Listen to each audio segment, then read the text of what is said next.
croyaient disparues. Depuis l'été dernier, elles sont de retour. Les petites esclaves du trottoir. En 2003, la loi sur le racolage les avait poussées à la clandestinité, à travailler dans des lieux reculés. Mais 8 ans plus tard, la pression policière est retombée. Les prostituées ont réinvesti les centres-villes. Il n'y a pas si longtemps, les Françaises étaient majoritaires. Aujourd'hui, elles sont africaines, chinoises ou bulgares. Dans la rue, près de 90% d'entre elles sont étrangères. Elles sont la proie de réseaux bien organisés. La traite des êtres humains, c'est ça, c'est qu'il n'y a plus de valeur humaine. Ces jeunes femmes sont traitées comme des marchandises, et peu importe, même dans les passages les plus difficiles, qu'il y ait des morts. Ça ne va pas émouvoir les trafiquants. Forcée, brutalisée, toujours exploitée, une fille peut rapporter entre 80 000 et 150 000 euros par an à son proxénète. Elle disait, mais tu viens, je trouve travail, ça va être bien. Et en fait, tu tombes dans une piège. En Bulgarie, les mafias n'hésitent pas à kidnapper des jeunes filles. À Pechtera, nous découvrirons que les proxénètes emploient aussi des techniques plus subtiles. Ils usent de la séduction pour tromper leurs victimes avant de les envoyer sur les trottoirs de Limoges. C'est ce qui est arrivé à Fatima, disparue depuis 1 an. On cherche cette fille. Fatouche, c'est Fatouche. Au Nigeria, nous partirons sur la trace des sorciers. Là-bas, au cas où la violence ne suffirait pas à contraindre les filles à se prostituer, les trafiquants ont recours au juju, un serment vaudou. Selon les croyances locales, un sortilège qui pourrait tuer à distance. Enquête sur ces réseaux qui ne reculent devant rien.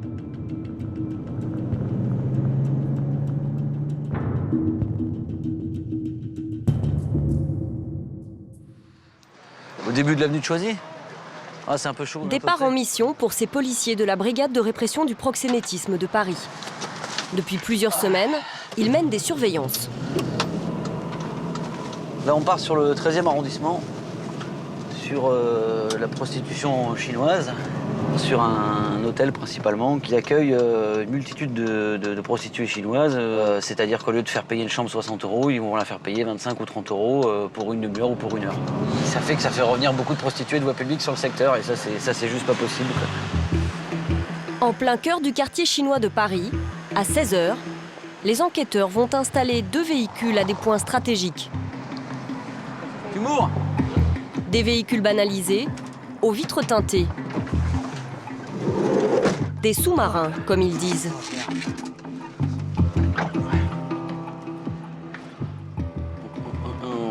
Là, j'en vois 2, 3.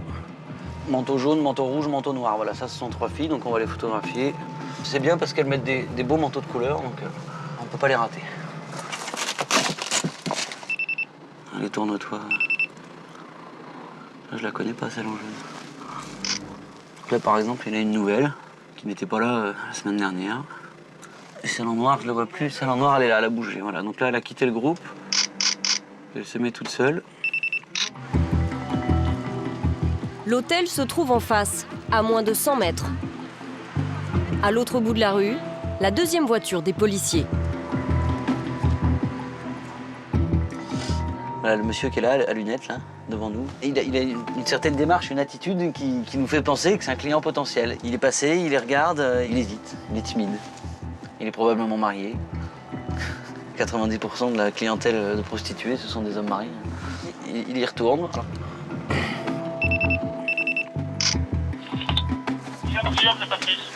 Avec une chinoise tout en noir, là, avec un vieux client qui la suit, tu me confirmes que ça rentre à l'hôtel? Le client, il est un peu lent, hein, mais il la suit, à mon avis, ça va rentrer. Une chinoise devant avec un mec de cinquantaine, de soixantaine d'années qui marche 5 mètres derrière. Tac, tac, tac. Donc on note l'heure, la chinoise. Voilà les passes. Pour les policiers, c'est bien la preuve que l'hôtel loue ses chambres pour des passes. On appelle cela du proxénétisme hôtelier. C'est un délit. Prochaine étape, les interpellations. Les prostituées chinoises, dernières arrivées sur les trottoirs de Paris, sont en augmentation. Quand elles sont apparues fin 2000, on les appelait les marcheuses, car elles arpentaient les trottoirs sans jamais s'arrêter.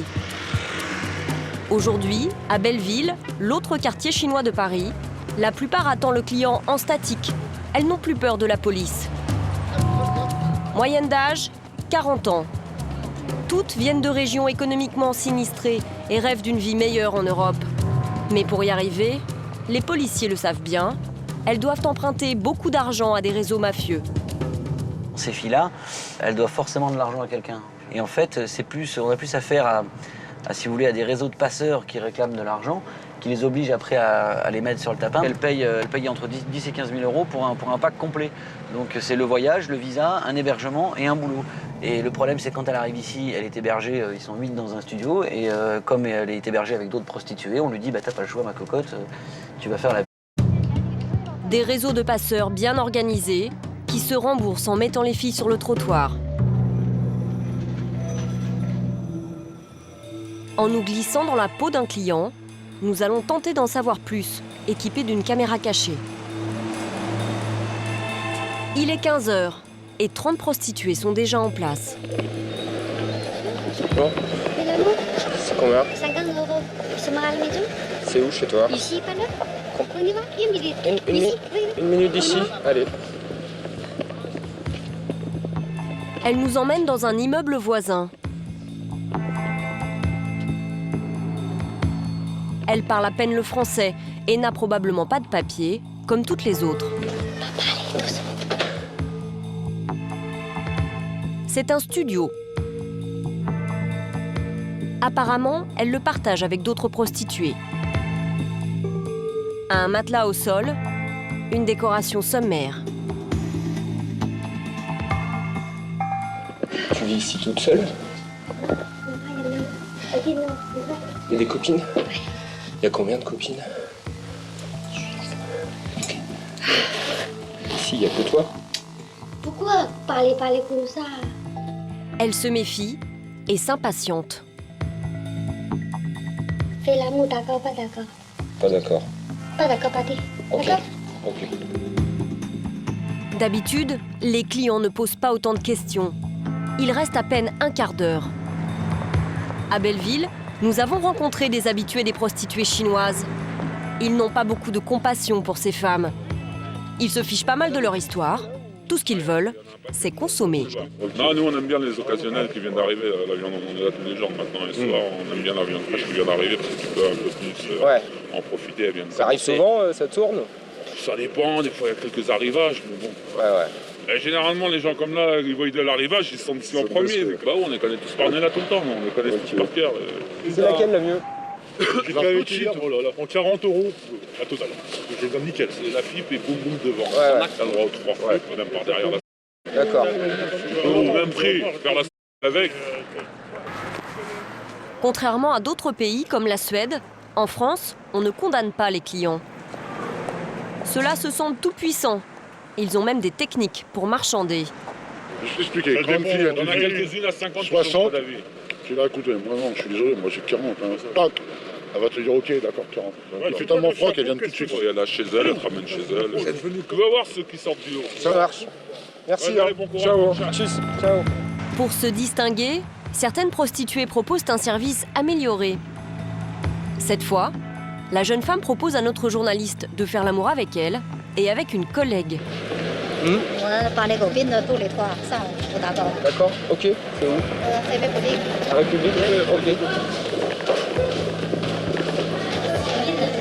Ça va. Comment c'est ton prénom? Leur appartement n'est pas dans le quartier. Il faut d'abord prendre le métro, puis marcher. Apparemment, ces 20 minutes de trajet ne découragent pas les clients. Là encore, le studio ne leur appartient pas. Pour chaque passe à 50 €, elle reverse 10 à 20 € au propriétaire.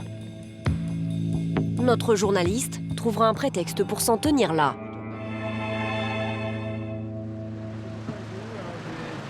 Sur l'île de la Cité, au siège de la brigade de répression du proxénétisme, les enquêteurs se préparent à partir en interpellation.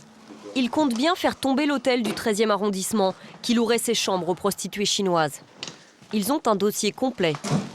On les nomme de XF1 à XF2, donc c'est XFAM 1, XFAM 2, XF3.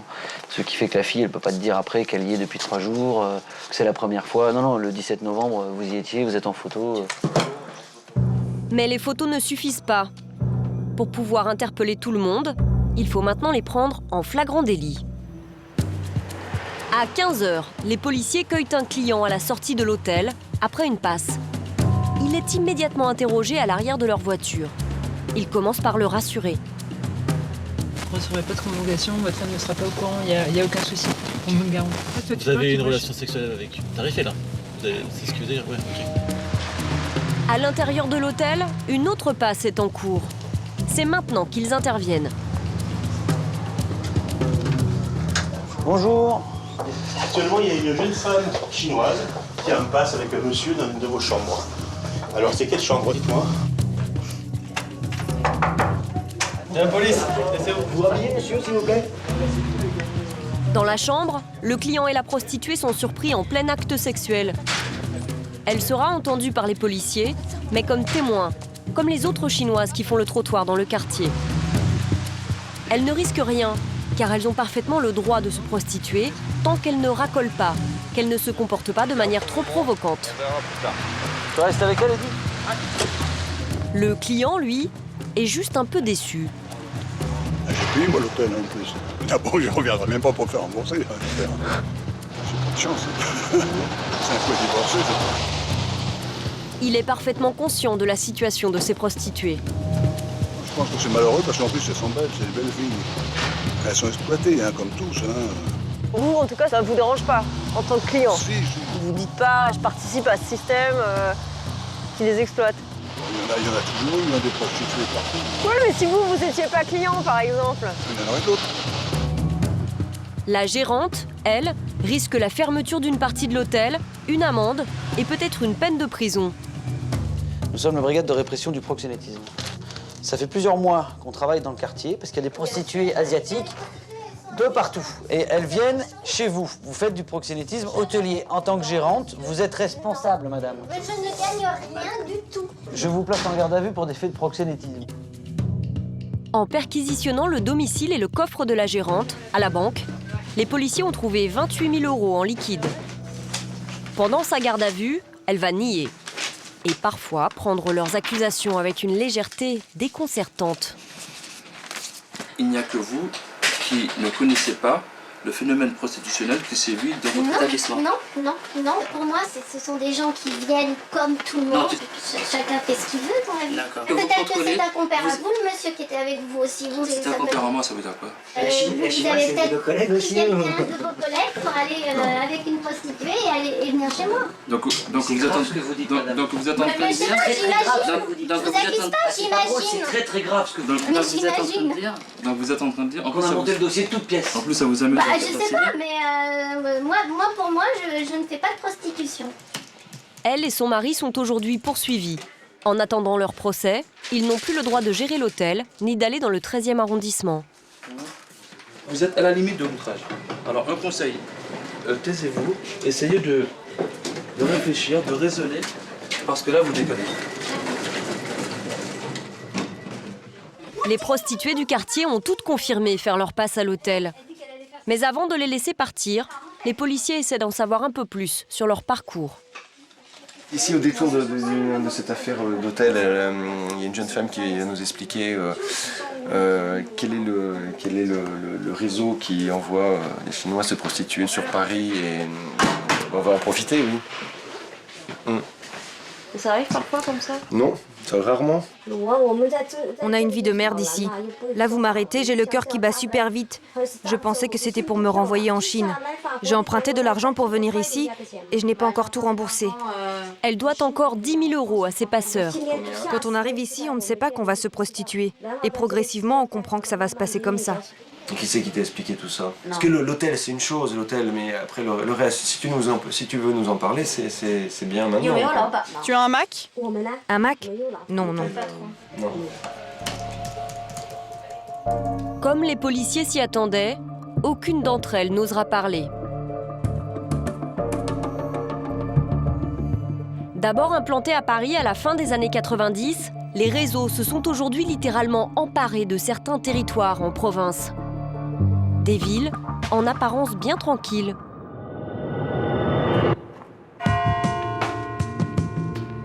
Limoges, 140 000 habitants, la capitale de la porcelaine.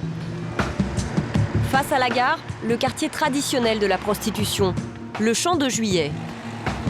Les prostituées françaises ont quasiment déserté les trottoirs, remplacées par ces jeunes femmes. Bulgares. Une trentaine qui se relaient du matin au soir. On peut vous poser quelques questions? Pas très bavardes, elles non plus. Elles se sont appropriées les créneaux horaires les plus rentables, en particulier entre 17h et 20h. Cela ne s'est pas fait en douceur, mais à l'issue d'une violente guerre des trottoirs. Certaines Françaises en ont fait les frais, comme Elena. Elle a 50 ans. C'est une traditionnelle, comme on les appelle. Bonsoir. Bonsoir. Vous voulez une cigarette? Non, merci. On peut avoir une idée sur le tarif par hasard? 100 €. Le riz logé, blanche. Ouais, non, c'est 100 €, c'est 15 minutes, chérie. Pas plus. Pas plus, pas moins. Pas moins. Voilà. Merci.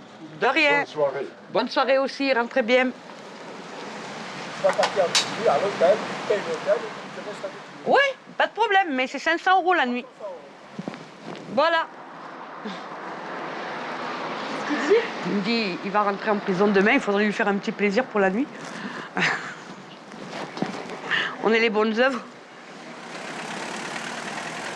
Il est 22h. Son créneau, sa place, elle ne les a pas vraiment choisis. Ce sont les Bulgares qui lui ont imposé. Je suis là depuis 2004. Enfin, au début, j'étais derrière. Mais avec l'afflux de filles qu'on a eu, on n'a pas pu rester. Il y a 2006, j'ai eu une agression importante derrière avec des gens qui ont été condamnés, des gens de l'Est. Proxénètes et filles qui m'avaient agressé à plusieurs. J'ai encore des cicatrices sur les bras. J'ai été frappée. Donc ils m'ont d'abord gazé et après ils m'ont frappée avec des bâtons. Et pourquoi ils vous ont frappé, vous?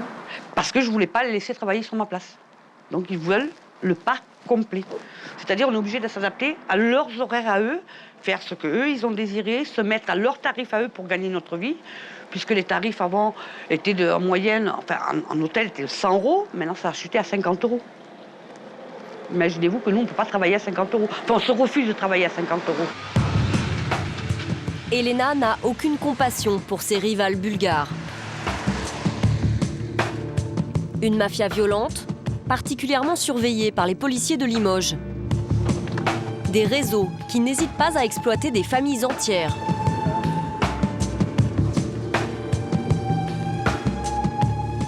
Ça, c'est pas une ancienne, ça.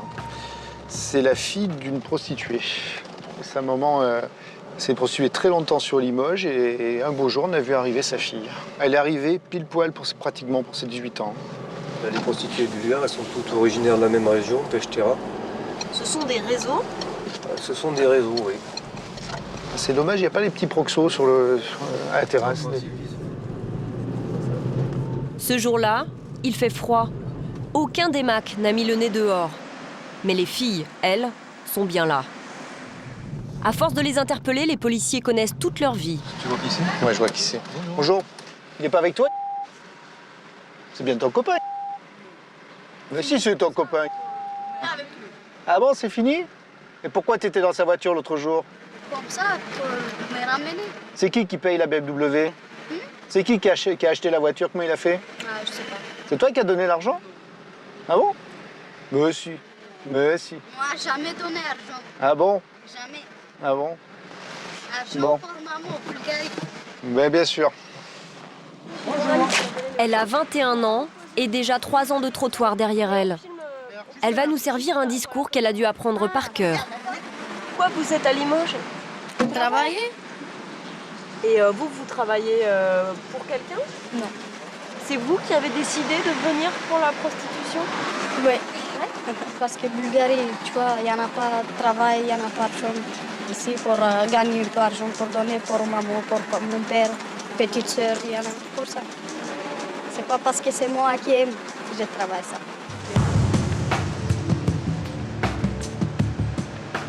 Toute cette prostitution, je trouve qu'il y a une exploitation des personnes, c'est de l'esclavage.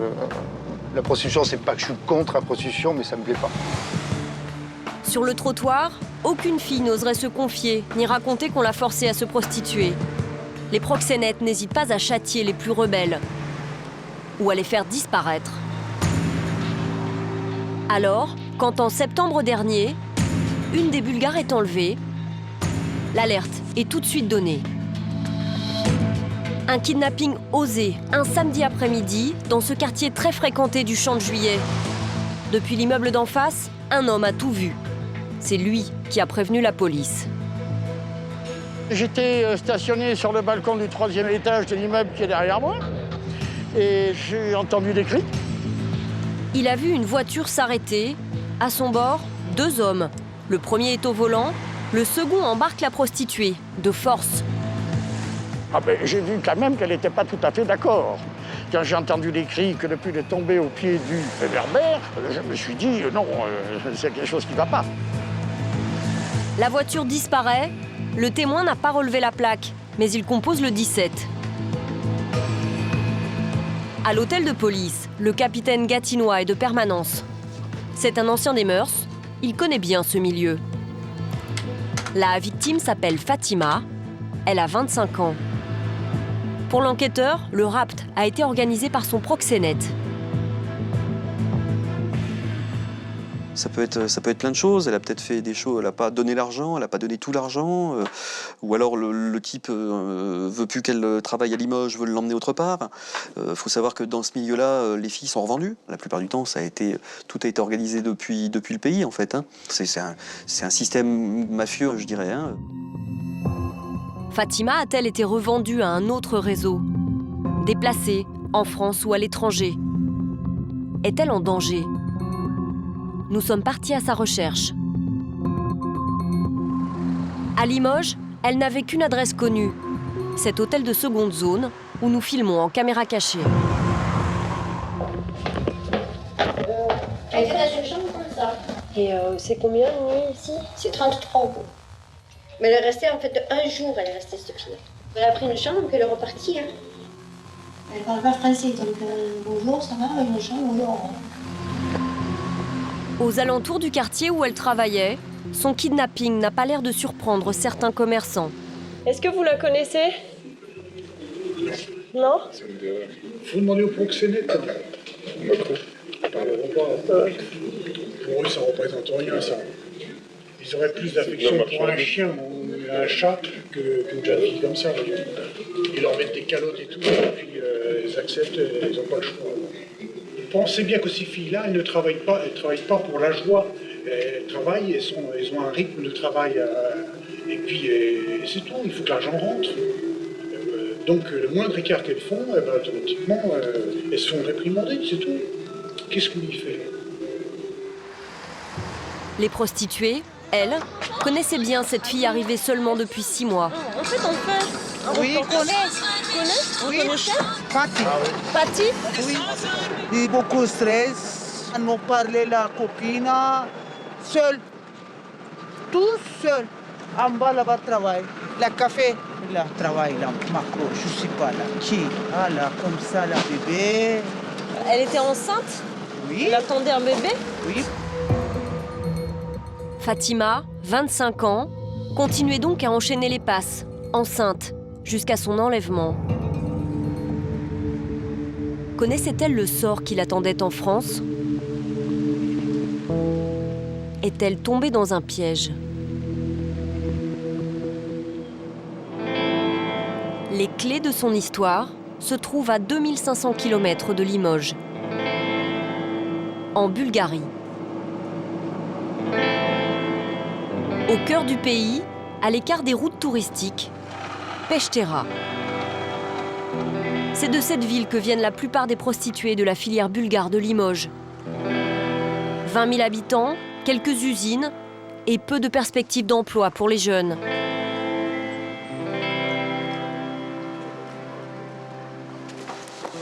Nous n'avons aucune piste pour reconstituer l'histoire de Fatima. Mais nous allons avoir de la chance. Des habitants de Peštera vont vite reconnaître sa photo. Bonjour. Est-ce que vous reconnaissez cette personne? C'est Fatih. La jeune femme a travaillé comme serveuse dans ce café pendant 6 mois, pour un salaire un peu plus élevé que le SMIC bulgare, 180 € par mois. Comment était-elle? Une fille sympa, une fille qui travaillait bien, nous n'avions jamais eu de problème avec elle. Quelqu'un a dit qu'elle est partie en étranger, mais sans savoir plus. Vous savez, il y a beaucoup de jeunes qui partent en étranger pour se chercher un travail. Au printemps 2010, Fatima a quitté Peštera, mais dans des conditions très mystérieuses. C'est ce que nous confirme sa dernière patronne. Ah, c'est pour Fatih. Pas de caméra, s'il vous plaît. Non, sans caméra.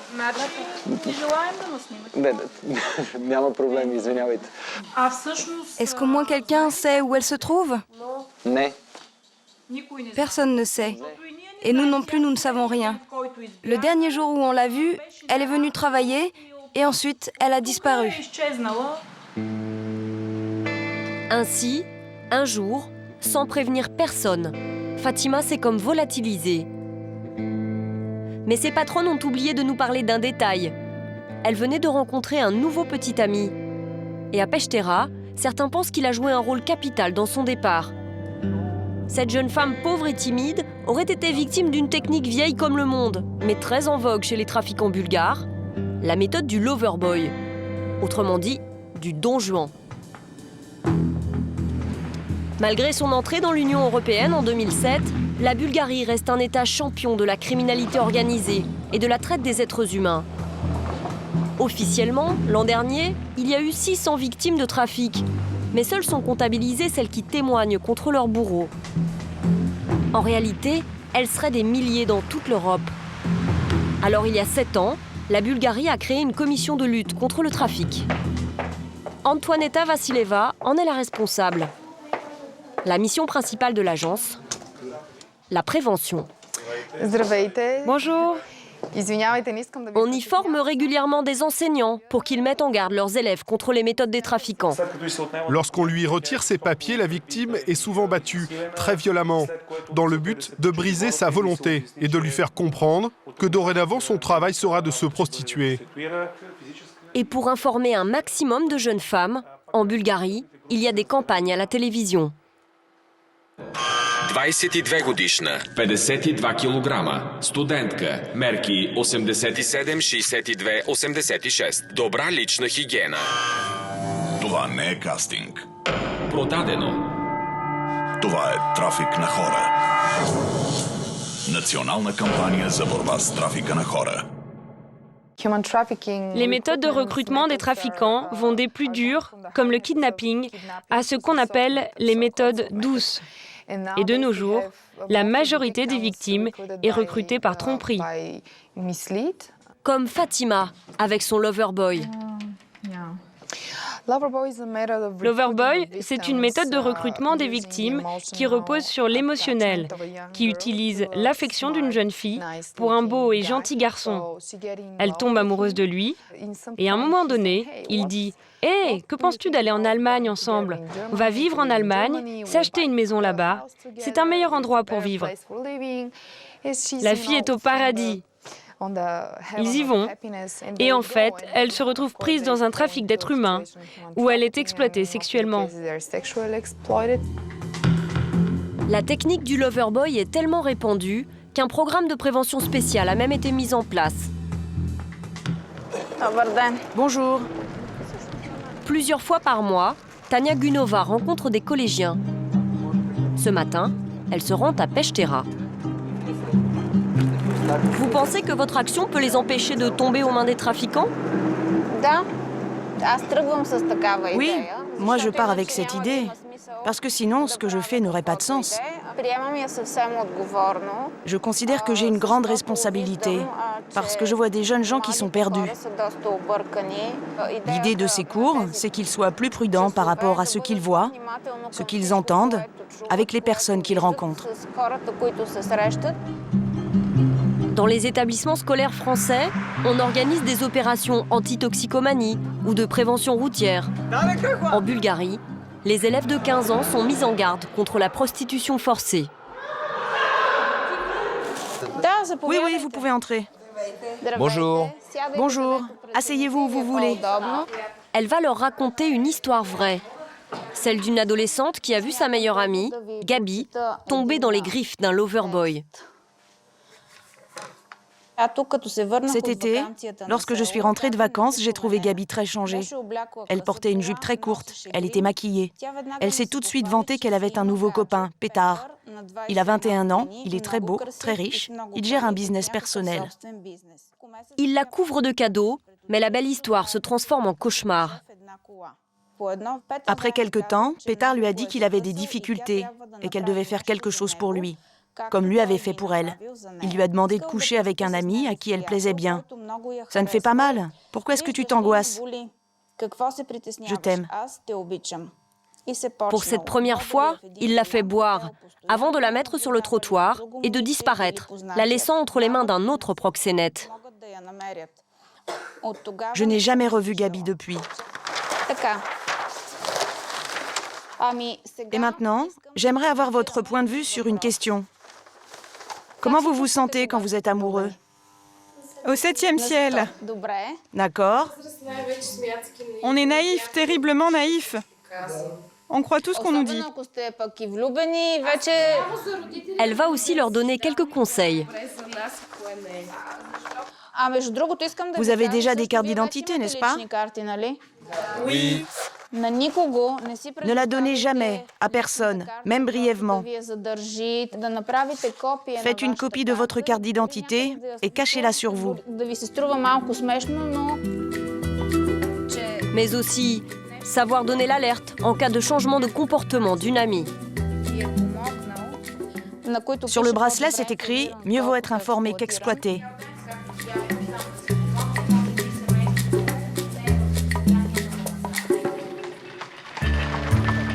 Le petit ami de Fatima, celui qui l'aurait mise sur le trottoir, venait du quartier Tzigane de Peștera. Nous avons essayé de le retrouver là-bas, à Lukovița. 5 000 à 8 000 Roms sédentarisés vivent ici, plus d'un quart de la population de la ville, rejetée par la société bulgare.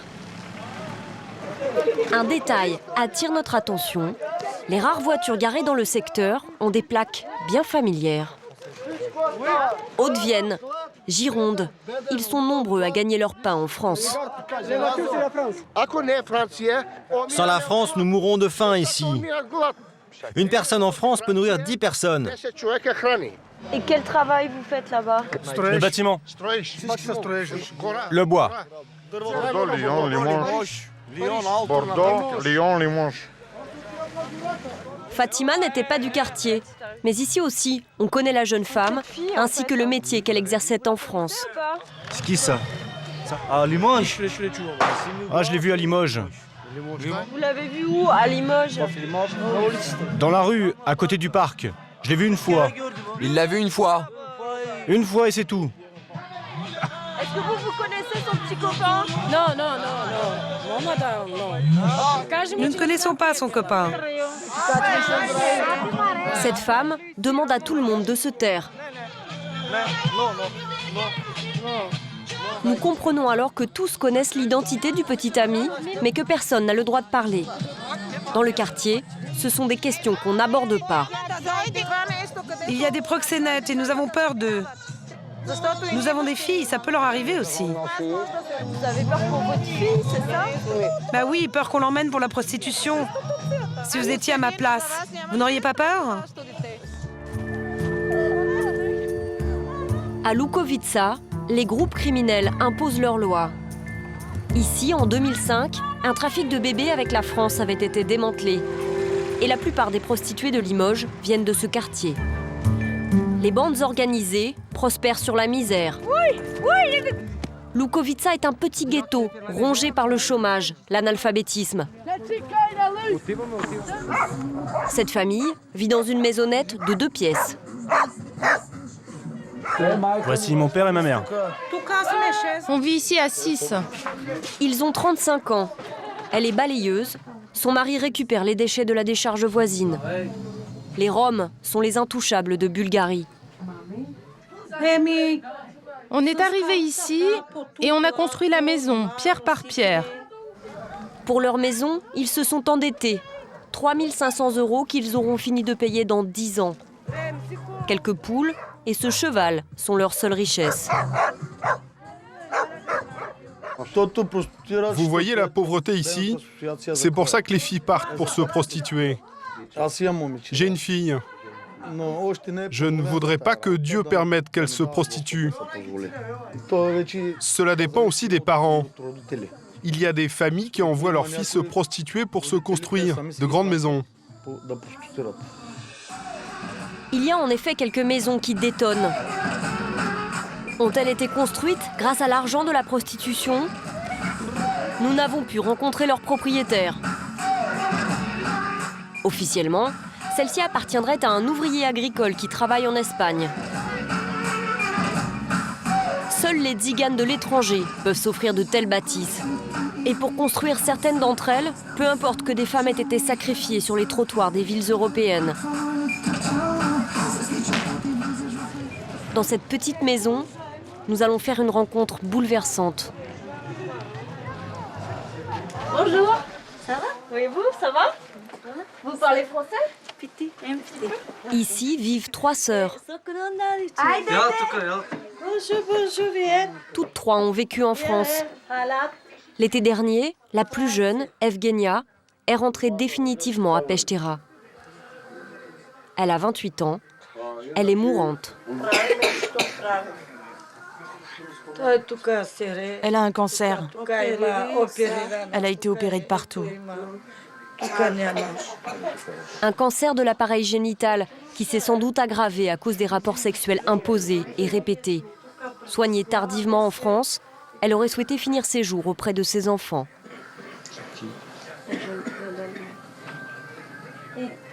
Vous pouvez parler un peu? Avec les médicaments beaucoup et après pas penser. Non. Pas beaucoup. Un petit peu.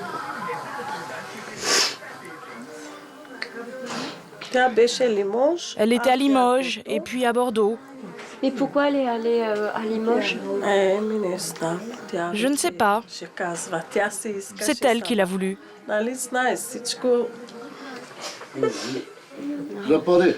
Pour l'argent. Ils ne nous diront pas la vérité. Elle travaillait comme serveuse dans un établissement turc. Vous êtes resté combien de temps à Limoges? Je ne sais pas. Je ne me rappelle pas. Je ne me souviens de rien. Evgenia dit qu'elle ne se souvient plus de Limoges.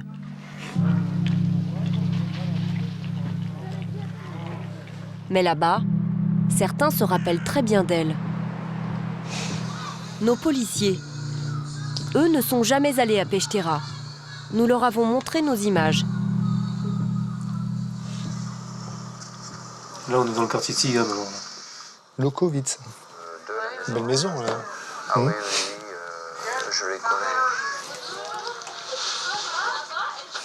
Evgenia? Elle remonte santé là pour moi. Vous la connaissez? Ouais. On a fait un racolage sur elle en 2008, donc elle se prostituait sur Limoges du mois de mai 2008 à 2010, vers le mois d'avril. Et Evgenia, elle a expliqué pourquoi elle est rentrée. Elle dit que c'est parce qu'elle voulait retourner dans sa famille. C'est elle qui le dit ou c'est les gens qui sont autour d'elle? C'est les gens qui sont autour d'elle. J'ai l'impression que c'est plutôt les gens qui sont autour d'elle qui le disent. Les policiers ne croient pas une seconde à cette version. Ils ont une toute autre explication. En fait, elle, si elle était décédée en France, à l'hôpital. Ils auraient dû rapatrier le corps. Le corps, ça coûte, je sais pas, peut-être 5 000 €. Donc ils ont préféré la ramener et puis ça coûte un petit peu moins cher. Mais mourir dans ces conditions, sans les soins palliatifs, c'est pas très bien. Même sa souffrance n'aura pas attendri ses proxénètes. Pourtant, en 2 ans, Evgenia leur a rapporté des milliers d'euros. À Limoges, l'affaire de Fatima va connaître un rebondissement. 2 mois après son kidnapping, les enquêteurs tiennent enfin une piste. Et ce n'est pas du tout celle que certains avaient imaginée. C'est son père qui aurait donc été le commanditaire de cet enlèvement. Et pourquoi son père l'aurait fait kidnapper ? Peut-être tout simplement pour la protéger, ça peut être une des raisons. Peut-être pour d'autres motifs, nous n'en savons rien à l'heure où je vous parle. Selon le procureur, son père serait venu la sauver du trottoir. Nous sommes retournés en Bulgarie, à Pechtera, rencontrer la famille de Fatima. Ses parents vivent dans cette maison modeste. Ils sont ouvriers. À eux deux, ils gagnent 300 € par mois. De retour de l'usine, le père a accepté de nous parler. Il nous reçoit dans l'entrée. Il savait que sa fille se prostituait à Limoges, mais bizarrement, il semble ignorer qu'elle a été enlevée.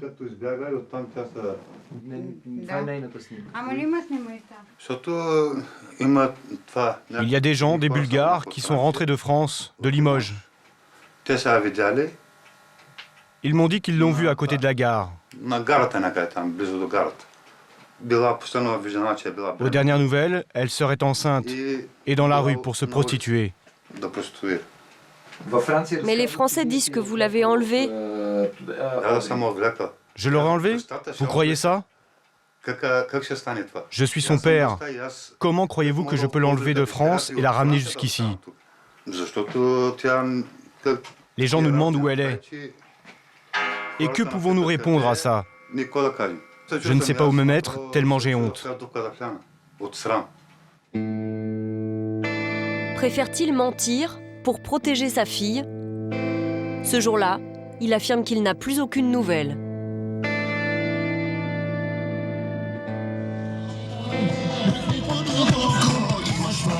Le jour de notre départ, il y avait un mariage dans le quartier tzigane de Lukovica. Une grande fête, au milieu de la rue. À Pechtera, des dizaines de femmes ont beau être exportées chaque année. La police locale ne mène quasiment jamais d'enquête de sa propre initiative sur les réseaux, les proxénètes. Comme si tout cela n'était qu'une fatalité. Depuis 15 ans, la Bulgarie reste l'un des principaux foyers de trafic de femmes. Mais d'autres réseaux concurrencent aujourd'hui ceux des pays de l'Est. Ils se sont aussi implantés à Limoges.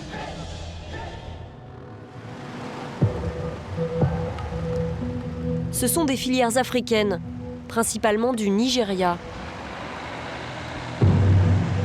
Des organisations puissantes qui utilisent la magie noire pour garder les prostituées sous contrôle. Elles ont une autre particularité.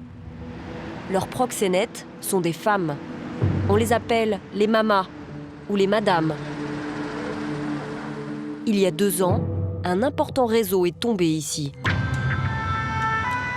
Les mamas faisaient tourner une 40aine de filles entre Limoges et Bordeaux. Des victimes recrutées comme coiffeuses ou serveuses au Nigeria et liées par un rite vaudou à leur maquerelle. Lyon, Béziers, Paris, ces derniers mois, des réseaux ont beau être démantelés, les mafias nigérianes tissent leur toile. Si elles veulent retrouver leur liberté, ces femmes doivent payer 50 000 € à leur madame. À Limoges, les policiers maintiennent la pression sur ces réseaux. Bon, on est sur le secteur des Nigérianes. Ils commencent par inspecter un lieu où les prostituées emmènent parfois leurs clients.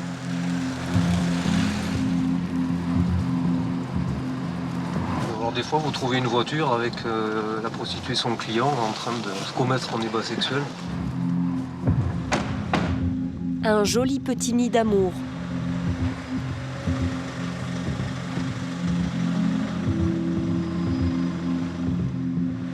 L'acte sexuel se fait dans la voiture de client ici. Et donc là, vous voyez préservatif au sol, ça fait de multiples. C'est des centaines. Hein. Si on devait chiffrer en 50 € la pièce, ça fait du chiffre. Hein. C'est vrai que c'est assez lugubre hein, quand même là. C'est vraiment avoir envie. Voilà.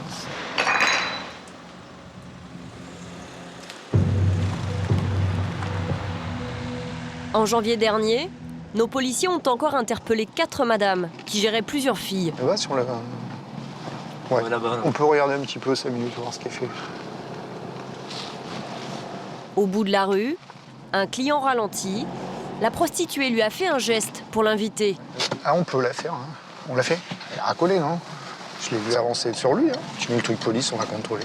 Ils vont la placer en garde à vue pour délit de racolage. T'as les papiers? Oui, c'est à la maison. À la maison? Là, oui. Bon, tu vas venir avec nous quand même, on va t'entendre. Pour le racolage, elle passera au tribunal. Elle risque une amende jusqu'à 3 750 € et 2 mois de prison. Vous posez vos chaussures ici? Elle n'a pas de papier.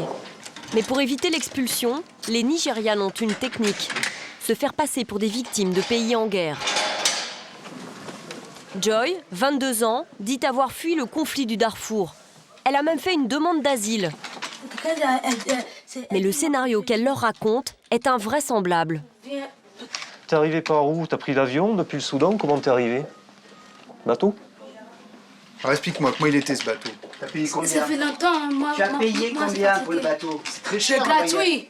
C'est gratuit. Personne ne fait un voyage comme ça gratuitement. C'est pas possible. C'est passé en Afrique bien. Il est là, le Soudan. Comment tu prends le bateau pour venir Alors, à t'as pris Marseille? le bateau ici, Explique-nous, t'as fait tout le tour de l'Afrique pour aller en France? C'est pas possible. Tu es nigériane. Elles fonctionnent toutes comme ça. Elles sont toutes venues en avion par un passeur avec des faux documents. On leur donne une espèce de pochette avec tout ce qu'il y a à dire en préfecture. Alors, je n'ai pas de proxénète. Je suis venue toute seule en France. Personne ne m'a aidé. Hein. Si Joy décide de dire la vérité, elle pourra bénéficier d'un régime de protection exceptionnel. Moi, je pense que tu es un proxénète, qu'il y a forcément une filière d'immigration clandestine qui t'a acheminé en France, et que si tu dénonces le réseau, il y a possibilité de t'héberger dans un centre d'hébergement où tu seras en toute sécurité, et tu pourras également obtenir d'abord une carte de séjour valable 1 an et avoir l'autorisation de travail, puis après une carte de séjour définitive de 10 ans. Mais elle ne parlera pas. Par peur des représailles, ou peut-être d'une menace bien plus irrationnelle, la magie noire. Elles sont tenues par des sorciers, tout simplement. Elles sont endoctrinées, on leur fait penser, on leur fait croire qu'elles risquent de mourir, donc il leur arrive un malheur.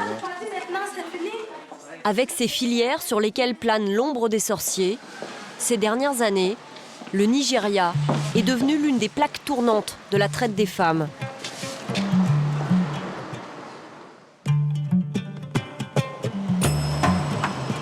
Avec ses 155 millions d'habitants, c'est le pays le plus peuplé d'Afrique, le Nigeria. Riche de son pétrole, mais miné par la criminalité et la corruption. Revenu moyen, 40 € par mois. Au cœur du trafic, une ville, Benin City et ses environs. La quasi-totalité des Nigérianes prostituées à l'étranger vient d'ici. Une ville où règne la superstition.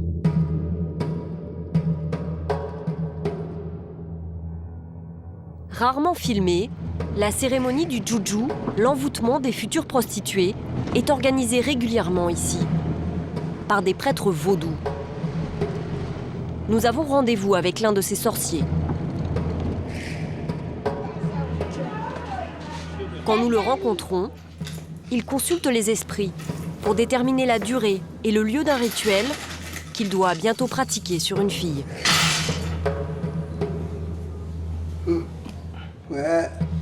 Avant de l'envoyer en Europe, il faut faire un sacrifice.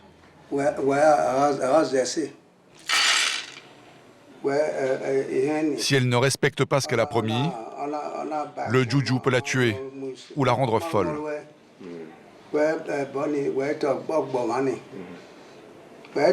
Une fois qu'elle aura fini de payer la madame, on annulera alors le sort. Les esprits ont parlé. Le juju aura lieu sous un pont, au bord de la rivière.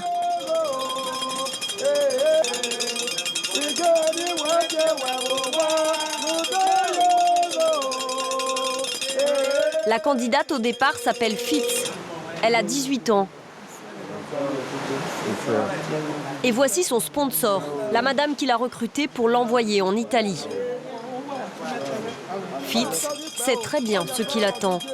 Et pourtant, elle va lier son destin à celui de cette femme. Pour la cérémonie, la déesse de la rivière, Mummy Water, est invoquée. En guise d'offrande, des cacahuètes et des bonbons arrosés de sang de poulet. Et quelques rasades de soda à l'orange. Baigné avec l'eau de la rivière, Fitz serait désormais possédé par sa déesse, Mummy Water. Tu es une gentille fille. On y va, on y va. Il est temps de quitter la rive, car selon les croyances locales, Fitz pourrait se transformer en femme poisson et disparaître dans les flots. La suite de la cérémonie a lieu au temple local. La madame entre en transe.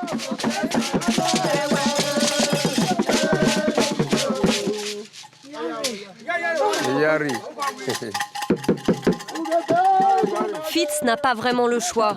Ici, les filles sont souvent sacrifiées pour le bien de la famille. Je pars en Europe parce que je veux aider ma famille. Pour qu'on puisse manger et vivre. C'est ma madame qui m'a promis de m'emmener là-bas. L'argent qu'elle m'a demandé de payer, c'est environ 35 000 € et quelques. Mais ma mère va essayer de marchander. Vous savez quel travail vous allez faire là-bas? Ouais. Quel travail?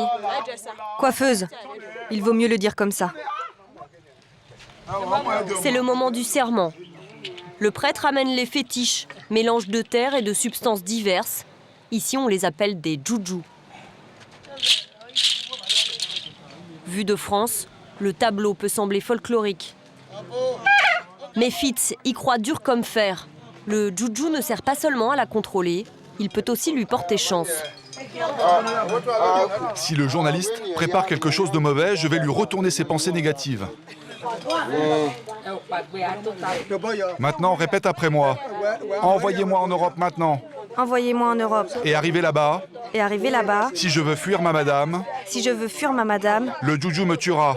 Le juju me tuera. Maintenant, je vais partir. Je vais partir. C'est le bon argent qui va toucher ma main. C'est le bon argent qui va toucher ma main. Je vais trouver l'argent pour payer la madame. Je vais trouver l'argent pour payer la madame. Pour me libérer après. Pour me libérer après.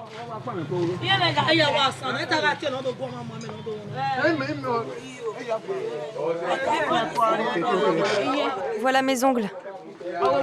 Et les pieds aussi? Dernière formalité, les ongles, des cheveux et du sang des deux femmes vont être mêlés au juju. Maintenant, je vais porter ça dans la pièce des fétiches. Jusqu'au paiement de la dette, le sorcier les conservera. La madame de Fitz a refusé de nous parler. Mais une autre a bien voulu nous recevoir.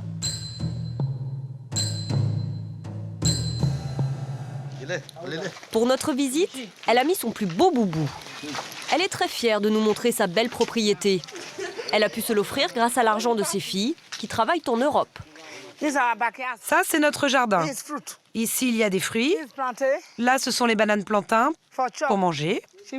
C'est très bon pour le corps. Regardez ça, c'est du manioc. Elle et son mari ne travaillent pas, mais ils viennent d'agrandir la maison. 4 pièces en plus. Un luxe comparé aux standards du pays.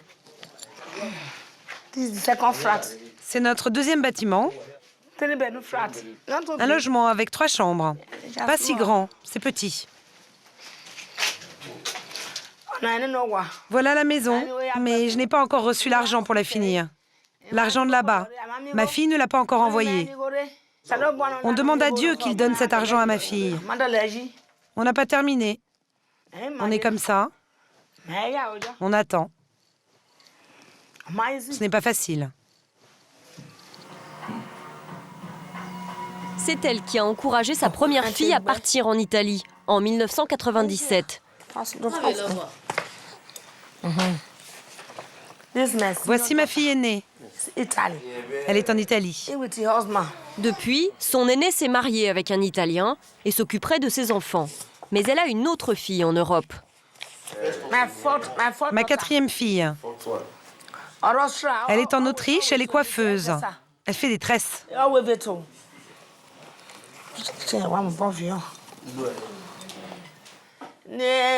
Ici, d'autres gens avaient des voitures, des maisons. Moi, je n'avais ni voiture ni maison. C'est pour ça que je les ai envoyés en Europe. Tous les mois, les deux m'envoient 100 €. Ça fait 200 €. Parfois 500 € pour fêter Noël. Mais apparemment, cet argent ne lui suffit plus. Maintenant que ses filles sont placées, elle a décidé d'envoyer une autre jeune femme en Europe. Elle la présente comme sa nièce. Elle s'appelle Sandra. Elle est arrivée à l'improviste pendant notre tournage avec sa mère. Il faut présenter ta fille. Elle va aller donner un coup de main. C'est ma tante. Elle insiste pour m'aider parce que sa fille est à l'étranger. Elle veut m'envoyer aussi. Sandra ne cessera de le répéter, comme pour s'en convaincre. Elle partira pour ses études en Europe. À 23 ans, elle rêve de devenir comptable dans une banque. Elle raconte qu'elle a toute confiance en sa tante. Elle a dit qu'elle voulait m'aider, qu'elle demanderait à sa fille de m'emmener là-bas pour l'école. J'ai dit d'accord, je vous donnerai de l'argent, un peu d'argent, pas tant que ça. Vous savez ce que font ces filles en Italie et à Vienne ? Je ne vais pas en Italie, je vais en France ou en Hollande. Vous n'avez pas peur de partir ? Il y a tellement d'histoires horribles. Je n'y vais pas pour la prostitution, là j'aurais peur. J'y vais pour l'école, alors non, je n'ai pas peur. Officiellement, pour Sandra, ce serait donc les études. Difficile de savoir si elle y croit elle-même. Au début, c'était la même histoire pour la propriétaire de cette épicerie. Gloria a survécu à 2 ans de voyage clandestin, un calvaire à travers le Sahara, le Maroc, avant d'arriver en Italie. Après 8 mois de trottoir, elle est expulsée par la police. Retour au Nigeria, sans un sou. En fait, de toutes celles qui partent en Europe, certaines gagnent et d'autres perdent. Quand quelqu'un comme moi dit aux gens du Nigeria qu'il ne faut pas partir, ils me répondent que c'est parce que moi, j'ai tout raté. Mais quand tu es là-bas et que tu vois des choses de tes yeux, tu ne voudrais pas que ta propre fille parte là-bas. En Italie, elles étaient 5 au service d'une madame violente. En rentrant, elle porte plainte contre les membres du réseau et n'a qu'une idée en tête, récupérer ses gris-gris pour annuler le sort. Je voulais récupérer mes joujou, mais personne ne les a trouvés. Pourtant, le sorcier a été arrêté. Il a passé presque 1 semaine au poste de police. Puis le chef et tous les villageois ont supplié mes parents pour que j'arrête. Mes parents m'ont dit « Tu devrais tout laisser tomber ». Alors j'ai retiré ma plainte. Depuis 2003, le Nigeria a renforcé sa législation contre le trafic des êtres humains. Mais les enquêtes n'aboutissent presque jamais. Les proxénètes risquent bien plus dans les pays de destination des filles. Comme la France. En particulier, quand les victimes osent se dresser contre les réseaux. Cela arrive très rarement, Mais certaines ont le courage de le faire, comme Catalina. Elle est roumaine. Pendant 4 mois, on l'a forcée à se prostituer à Nantes. C'était juste 4 mois, mais pour moi, ça fait beaucoup des années. Les 4 mois, ils ont changé toute ma vie, en fait. Je me sentis une femme sale. J'ai fait des choses que j'étais obligée à les faire. Je fais encore des cauchemars. Non, c'est pas possible à oublier. C'était il y a 2 ans. Demain, elle va témoigner au tribunal contre son proxénète. Cela n'arrive quasiment jamais car les femmes ont trop peur d'affronter leurs trafiquants. Elle le fait pour elle, mais aussi pour que d'autres ne tombent pas dans le même piège. J'ai commencé et je vais être là-bas jusqu'à la fin. Je ne vais pas déposer un plainte pour rien. Le proxénète il va prendre des années de prison, comme ça il va arrêter à faire du mal. Le ventre noué par l'angoisse, elle retourne à Nantes. La ville où on l'a forcée à se prostituer. En Roumanie, un homme lui avait promis un emploi en France. Elle ne s'est pas méfiée. Comme beaucoup de femmes roumaines, elle avait déjà travaillé à l'étranger, comme aide ménagère. Une amie de ma famille, elle disait que je peux trouver du travail en France, comme ça je peux envoyer de l'argent à la maison pour mon fils. Quand j'ai vu sa famille, j'ai vu sa femme. C'était une famille normale. Comme tout le monde, j'avais confiance en cette personne. À l'arrivée en France, l'ami de la famille va montrer son vrai visage.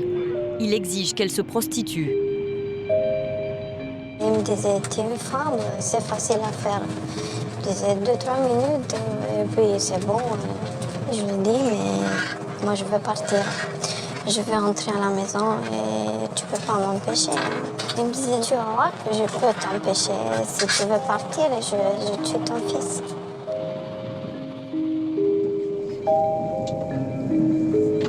À Nantes, elle est logée dans un petit studio avec 2, parfois 3 autres prostituées roumaines, toutes victimes de la même organisation familiale dirigée par cet homme. C'était là, l'appartement.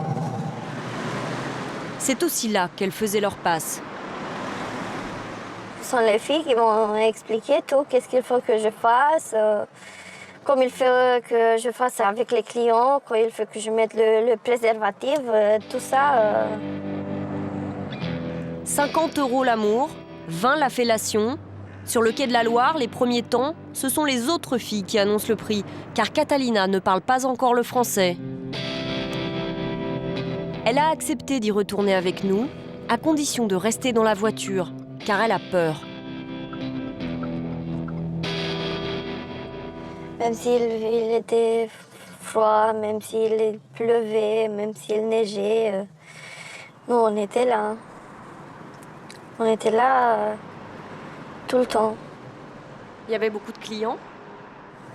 Des fois, il y avait beaucoup. Il y avait 6, 7, 8. Des fois, rien. Mais c'était affreux quand on n'avait pas de clients. On commençait à crier. Elle n'était pas contente qu'il n'y a pas d'argent. Et vous en avez gagné quand même de l'argent? Pour moi, non.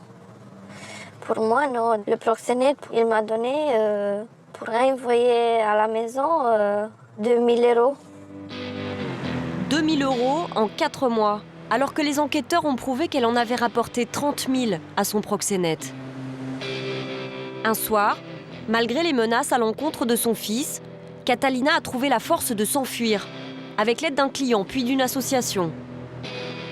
Aujourd'hui, sur les quais, d'autres filles, roumaines, elles aussi, travaillent à son ancienne place.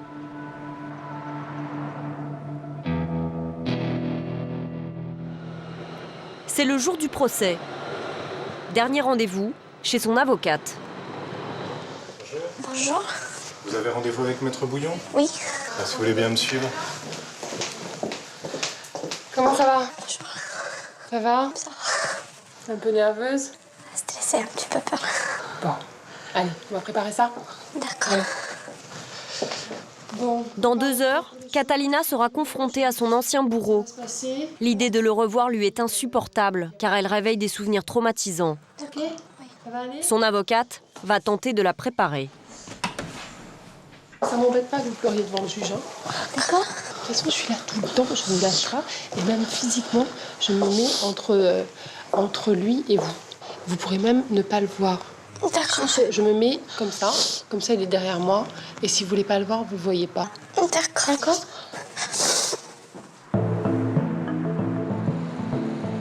Palais de justice de Nantes. La famille, les amis du proxénète sont venus le soutenir. Catalina est seule. Face à elle, dans le box des accusés, l'homme qui l'a forcée à se prostituer et son ex-femme. Ils travaillaient en famille, tous deux sont en prison. Leur fils de 20 ans était leur homme de main. Lui comparaît libre, il est venu avec sa femme et son bébé. Il n'a pas accepté de répondre à nos questions. Dans cette affaire, 9 autres femmes, dont une mineure de 17 ans, sont considérées comme victimes, mais aucune n'a osé porter plainte. Même si la structure de ce réseau est assez simple, les profits générés ont été tout à fait conséquents. La somme de 432 000 € a été avancée et argumentée par les enquêteurs. Nous n'avons pas l'autorisation de filmer l'audience. Pendant près d'1 heure, Catalina raconte son histoire. À plusieurs reprises, elle manque de craquer. La famille contre-attaque et l'accuse de s'être prostituée librement et d'avoir fait appel à leur service volontairement. L'audience va durer 9 heures. À 23 heures, les juges se retirent pour délibérer. Catalina quitte le palais de justice. Elle est épuisée.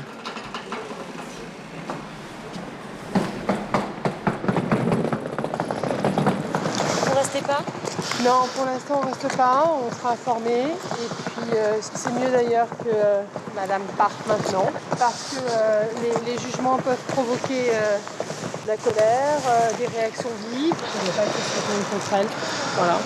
C'est une longue journée. Très longue. Je suis en colère là parce qu'il a dit plein de mensonges. Rien de la vérité. Le proxénète risque jusqu'à 10 ans de prison et 1 500 000 € d'amende.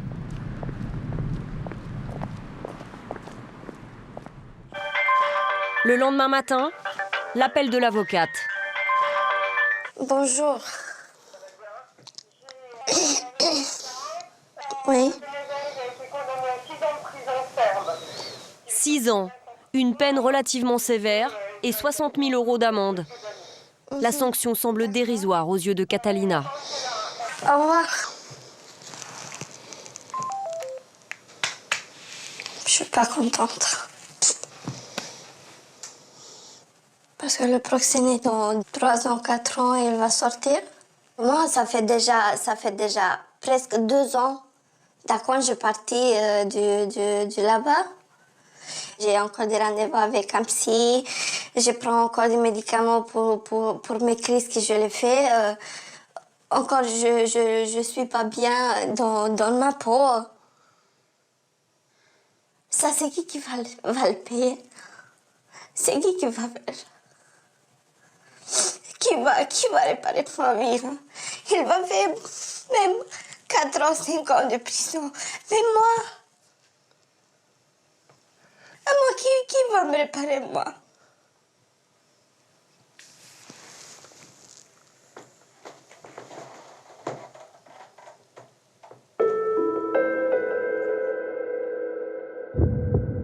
Catalina a obtenu un titre de séjour en tant que victime de la traite des êtres humains. Elle tente de refaire sa vie au secret et se débat dans de grandes difficultés financières. Fatima est retournée vivre chez ses parents en Bulgarie. Elle n'a pas souhaité nous raconter son histoire, ni ce qu'était devenu le bébé qu'elle attendait. Nous n'avons aucune nouvelle de Fitz.